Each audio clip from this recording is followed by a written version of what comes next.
Bonjour, pour ceux qui ne me connaissent pas encore, je m'appelle Rachel et j'ai 27 ans. Je suis coach sportif et je viens de créer une entreprise alliant à la fois l'apport sportif et la relation d'aide aux personnes. Mais j'en parlerai dans une vidéo dédiée. Je vis dans un petit village de Bourgogne. Je ne suis ni riche, ni pauvre, ni militante, ni religieuse. Je suis tout le monde et personne. Pourtant, tout comme vous, je suis unique. Chaque être humain est unique, c'est ce qui fait sa spécificité, sa différence, sa richesse. De belles paroles auxquelles beaucoup adhèrent, seulement, voilà, adhérer n'est pas agir en conséquence. Aujourd'hui, je viens devant vous pour dire non. Non à la violence et non à toutes les violences, qu'elles soient physiques, morales, politiques ou économiques. Ça suffit. Nous sommes chacun de nous des êtres faits de chair, de sang, de passion et d'émotion. Il n'y a aucune hiérarchie dans l'humanité, de même qu'il n'y a aucune distinction dans la douleur. Le sang d'un gilet jaune a la même couleur que celui d'un CRS, et celui d'un musulman, la même texture que celui d'un juif ou d'un identitaire. On a tous des amis, des familles, des gens qu'on aime, et ceci nous rassemble. Accepteriez-vous que l'on fasse du mal à quelqu'un que vous aimez ? Bien sûr que non. Et ce, quel qu'en soit le motif, aussi légitime paraisse-t-il. Nous passons notre temps et notre énergie à nous affronter, à nous combattre, à nous injurier sur les réseaux, mais au nom de qui ? Au nom de quoi ? L'anéantissement de l'autre va-t-il nous rendre la vie plus longue ou plus belle ? Bien sûr que non. Nous souffrons tous de la violence, d'où qu'elle vienne et quelle que soit la forme qu'elle prenne. Dans un acte de violence, il y a deux personnes qui souffrent. Celui qui en est victime, mais aussi celui qui en fait usage. Et là, je m'adresse à ceux qui en font usage. Pensez-vous vraiment que reproduire ce dont vous avez souffert, même sous une autre forme, et qui a brisé vos rêves, soulagera vos maux, améliorera votre situation et vous apportera la paix ? Pensez-vous vraiment que celui que vous agressez soit à l'origine de votre désespérance ?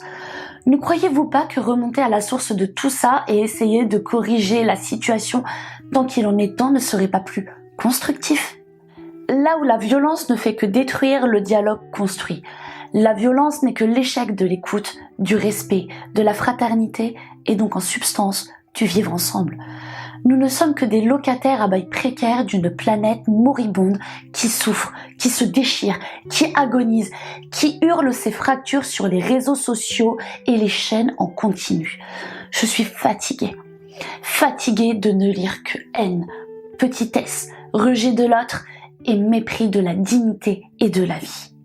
J'ai 27 ans et je me sens lasse, rompue. Comme si j'étais déjà revenue de tout, comme si cette vie en sursis n'avait plus de saveur, comme si nous étions devenus étrangers à l'autre, ou pire, ennemis de l'autre. Je n'ai pas de colère, je suis triste de ce gâchis, triste de voir ces gens se massacrer au lieu de se parler, de s'écouter, de s'entendre. Tout est bon à être débattu dès l'instant où il y a une argumentation respectueuse pour étayer un propos. Revenons aux mots et renonçons aux gestes. Ce qui élève l'homme, c'est sa capacité à se rapprocher de l'autre et à l'accepter dans sa différence, qu'elle soit sociale, religieuse, genrée ou sexuelle. Aimez l'autre pour vous respecter vous-même. Ne cédez pas au rejet. La France est le pays de Voltaire et des Lumières. Mais j'ai failli dire était.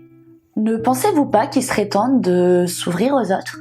Se replier sur soi, c'est fermer sa porte au monde et l'assombrir de son absence. Et le monde pourrait être si beau si on se donnait la peine de l'éclairer un peu en y apportant tous ces espoirs qui brillent en chacun de nous.